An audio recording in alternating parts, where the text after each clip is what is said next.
Yo, hai, halo semua, selamat datang di channel Paham Tekno. Dan ini adalah video lanjutan dari modifikasi Poco X3 Pro internal cooling yang ini. Beberapa waktu lalu ya aku bikin modifikasi video tersebut, dan banyak yang bilang ini cuma gimmick. Banyak juga yang minta tes suhu dan gaming test serta tes throttling, dan juga ada beberapa pertanyaan dari ya kalian semua. Jadi di video kali ini mari kita buktikan dan mari kita tes, serta mari kita jawab pertanyaan-pertanyaan kalian. Apakah kipas ini benar-benar bikin performa stabil atau cuma gimmick seperti yang kalian bilang? Mari kita bahas sampai tuntas. Buat yang belum nonton video sebelumnya, ini aku pasang kipas kecil di dalam bodi Poco X3 Pro tanpa menambah ketebalan handphonenya. Jadi kipas ini tugasnya seperti exhaust fan di kamar mandi. Dia bantu bikin aliran udara supaya ya udaranya nggak diem di situ, dengan harapan udara yang lewat itu bisa ya mendinginkan kisi-kisi dari heatsinknya, kemudian bisa dialirkan ke CPU-nya. Secara teori, kalau suhu ini lebih rendah, performanya harusnya lebih stabil. Tapi itu cuma teori ya, nggak tahu prakteknya seperti apa. Jadi ya, mari kita praktekkan. Ini tes suhu dengan posisi kipas mati, nih ya, mati bisa dilihat seperti ini. Dan untuk suhunya maksimal ada di 77 derajat Celcius dan minimal ada di 70 derajat Celcius. Begini grafiknya. Ini tes yang pakai kipas ya. Ini bisa dilihat kipasnya muter. Bentar, coba aku tahan nih. Nah, ini kelihatan muter ya.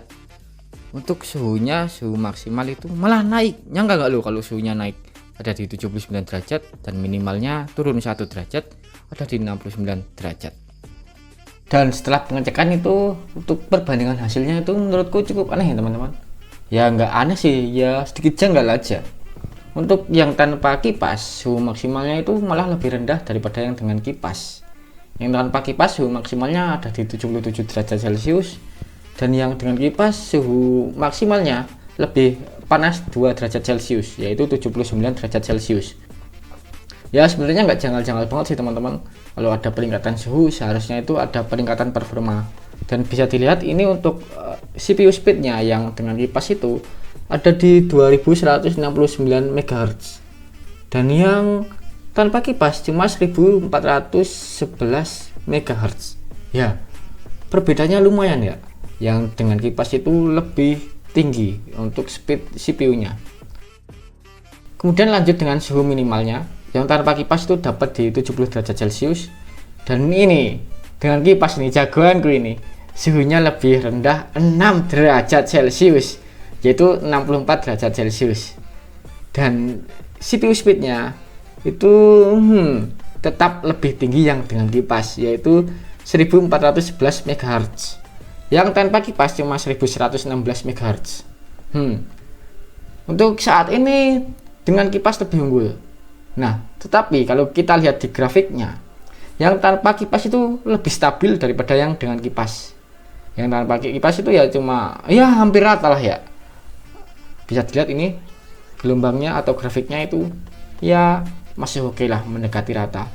Tapi yang dengan kipas, seperti apa ini ya?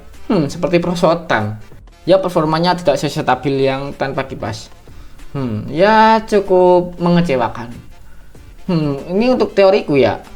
HP-nya itu mungkin kebingungan. Suhunya itu terlalu dingin, kemudian dia menaikkan performanya, dan dia setelah menaikkan performanya malah ngedrop. Dan untuk teori lainnya mungkin penyebab penurunan performa itu karena baterainya tidak mampu menyuplai arus secara tinggi dengan konstan. Jadi ya konsekuensinya terjadi penurunan performa. Karena untuk rangkaian kipas dan juga mesinnya itu aku rangkai secara paralel, dan itu pasti mengorbankan arus yang terbagi ke kedua belah cabang. Dan ya mungkin seperti itu. Dan untuk pengetesan suhunya ya segini aja lah ya, karena ya softwarenya cuma ada itu, dan terutama aku males. Sebenarnya pengen aku tes pakai termometer, cuma aku nggak punya, dan juga aku pengen ngetes pakai Antutu, cuma ya sepertinya ya bisa dilihat lah untuk gambarnya seperti pengetesan tadi. Untuk suhunya itu ada penurunan, kemudian ada peningkatan di CPU speednya, tetapi untuk stabilitasnya itu menurun. Jadi ya mungkin untuk skor Antutunya itu bisa naik kalau pakai kipas, tapi kalau dilakukan secara berulang mungkin itu pasti ada penurunan skor Antutu. Jadi untuk berikutnya coba kita gaming test. Pertama kita gaming test PUBG dulu tanpa kipas. Pertama aku lihat dulu untuk refresh rate layarnya ada di 120 Hz ya. Untuk gaming test pertama kita pakai PUBG ya. Ini kipasnya mati dulu ya, kita main. Untuk settingan grafisnya aku pakai smooth apa ya, paling kiri sama ekstrim. Ya pokoknya seperti ini settingannya. Smooth ekstrim ya, super smooth ekstrim untuk grafiknya. Kita lihat beberapa FPS-nya, kita pantau aja. Untuk sejauh ini sesuai pengamatanku ya, ini aku percepat ya, karena ya kalian pasti boring kalau nonton gameplay cupu seperti ini. Ya intinya untuk FPS-nya stabil di 59-60 FPS. Mungkin ya Snapdragon 860 itu masih ngangkat lah buat main PUBG.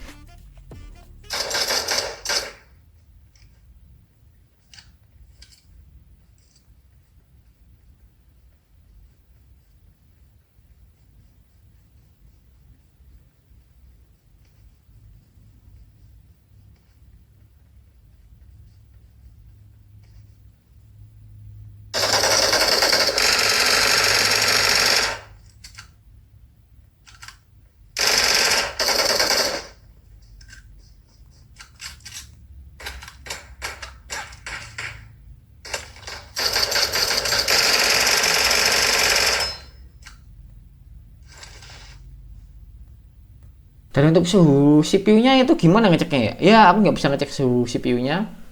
Tapi untuk di tanganku, ya aku juga nggak bisa ngecek suhu pastinya karena nggak punya termometer.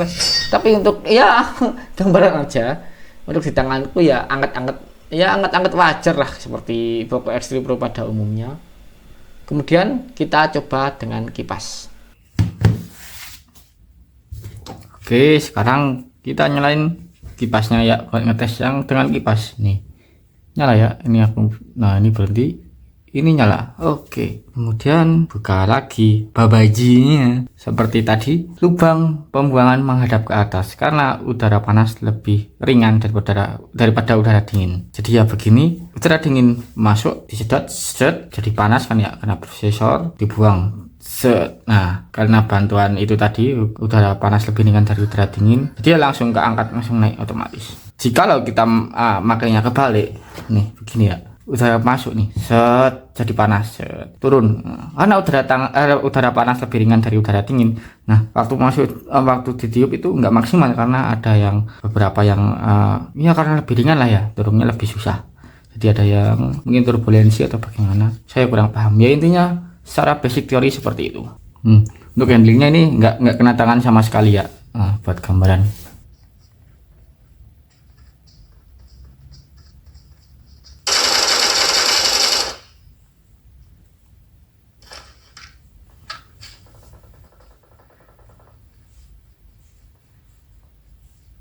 Ada frame drop tadi ya.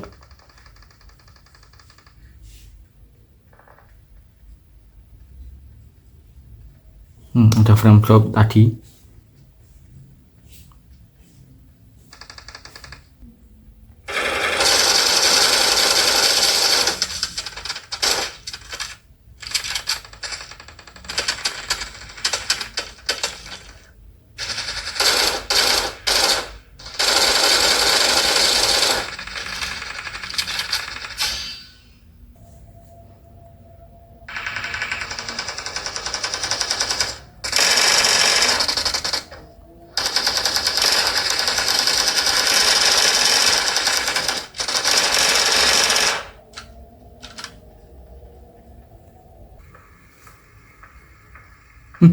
Kamikaze.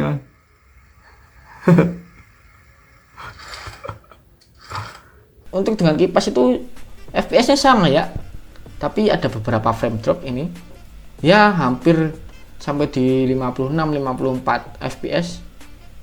Ya seperti di CPU throttling tadi, itu kurang stabil untuk yang dengan kipas.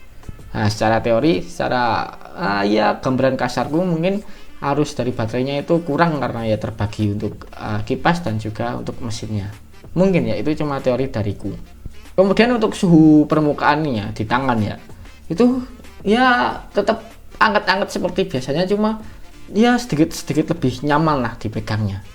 Mungkin ya itu entah memang lebih dingin atau cuma perasaanku aja, karena ini pakai kipas jadi lebih dingin ya, entahlah, tapi secara perasaanku sedikit lebih dingin lah. Jadi bagaimana menurut kalian, apakah modifikasi tersebut termasuk berhasil atau gagal? Menurutku kalau aku ya nantilah lanjut game Mobile Legends. Pertama ini untuk settingannya seperti ini ya, rata kanan ya. Kemudian untuk kipas mati, dan FPS nya ini ya 59. Kok nggak bisa 100an ya, cuma 59. Apa karena HP jadul ya? Padahal dulu ini prosesor ini dipakai di HP ROG 2 ya. Entahlah, mungkin karena udah tua jadi performanya udah menurun, atau karena MIUI. Di sini kita nggak banyak komen, untuk komentarnya akan aku face over. Di sini aku akan fokus main dulu ya. Untuk Mobile Legends pertama tanpa kipas dulu. Nah, untuk performanya juga stabil ya di 59 60 fps. Mungkin karena ya Mobile Legends itu termasuk game enteng untuk Snapdragon 860. Dan untuk di permukaan bodinya ya seperti game PUBG dengan kipas. Sedikit lebih ya anget-anget tapi masih nyaman dipegang.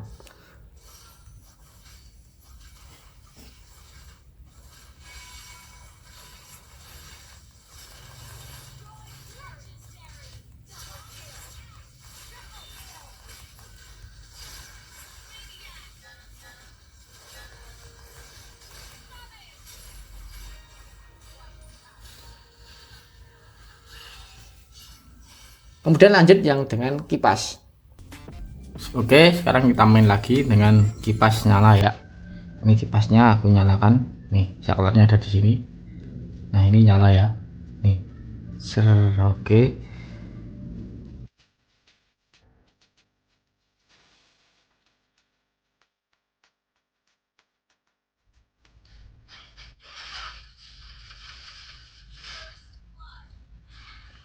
Yang dengan kipas sama ya, FPS-nya ya stabil di 59 60.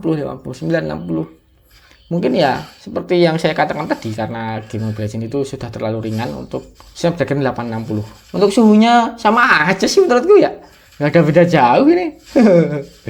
Ya bagaimana menurut kalian, apakah worth it apa enggak ini, apakah termasuk berhasil atau tidak eksperimen ini? Kalau menurutku ya berhasil sih enggak, tapi gagal sih juga enggak. Jadi ya menurutku 50-50. Tapi ya pertanyaan berikutnya adalah worth it apa enggak?